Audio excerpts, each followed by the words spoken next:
35. ओम नमो भगवते वासुदेवाय. ओम श्री कृष्ण परमात्मने नमः. नीतः सुग्रीव मैत्री तदनु हनुमता दुन्दुभेगायमुच्चैः क्षिप्त्वाङ्गुष्ठेन भूयो लुलुभितयुगपत् पत्रिणा सप्तसालान् हत्वा सुग्रीवघातोऽयतमतुलबलं बालिनं व्याजवृत्या वर्षावेलामनैषील् विरहतरलित त्वं मतङ्गाश्रमान्ते सुग्रीवेणानुजोक्त्या सभयमभियता व्यूहितां वाहिनीं तां वृक्षाणां वीक्ष्य दिक्षु द्रुतमतदयिता मार्गणाया वनं राम सन्देशं चाङ्गुलीयं भवनसुतकरे प्रादिशो मोदशाली मार्गे मार्गे ममार्गे कपिभिरपि तदा द्वत्प्रिया सप्रयासै द्वत्वार्ता कर्णनोद्य करुदुरुजव सम्पादि वाक्य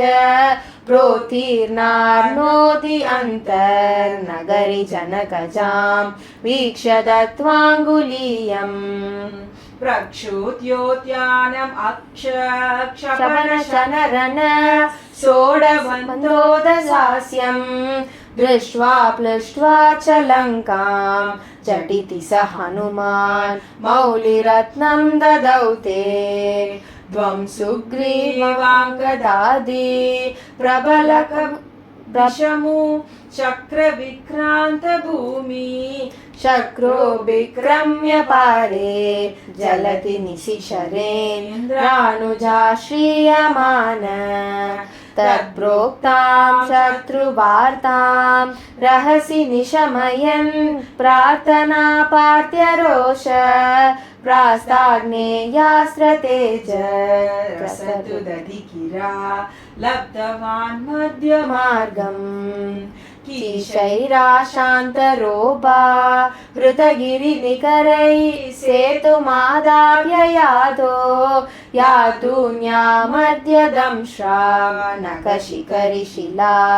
सालशस्त्रैः स्वसैन्यैः व्याकुर्वन् सानुजस्त्वं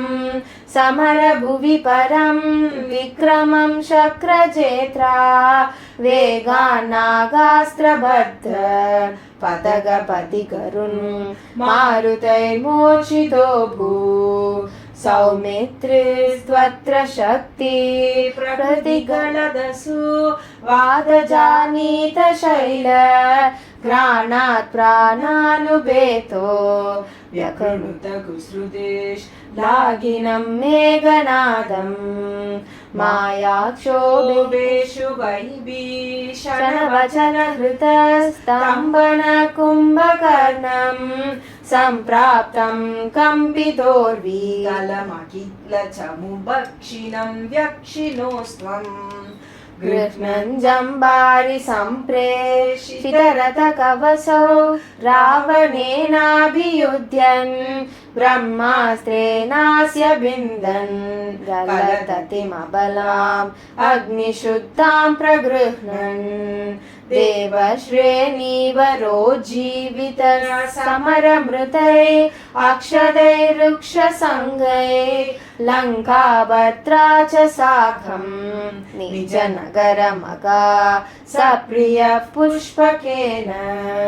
प्रीतो दिव्याभिषेकैः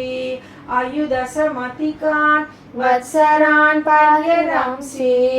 मैथिल्यां पापवाचा शिव शिव किल तां गर्भिणीमभ्यहासि शत्रुघ्नेनार्दयित्वा लवणनिशिशरं पार्थयशूद्रभाषं तावत् वाल्मीकिगेहे कृतवसति उपासूत सीतासुतौ ते सोऽयं मत्स्यावतारस् वाल्मीके स्वत्सुतोका वितमधुरकृते आज्ञया यज्ञवाते सीतां त्वय्याप्तु कामे क्षितिमविशदसौ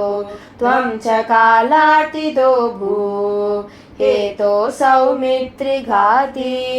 स्वयमथ सरयूमग्ननिःशेषभृत्यै साकं नाकं प्रयातो निजपदमगमो देववैकुण्ठमाद्यम् सोऽयं मत्यावतारस्तव खलु नियतं मर्त्यशिक्षार्थमेवं विश्लेषार्तिर्निरागस्त्यजनमभिभवेत् कामधर्मातिशक्त्या नो चेत् स्वात्मानुभूते क्वनु तव मनसो विक्रियाशक्रपाणे सत्वं सत्वैकमूर्ते पवनपुरपते व्याधुनो व्याधितापान् सर्वत्र गोविन्द नाम संकीर्तनं गोविन्द गोविन्द।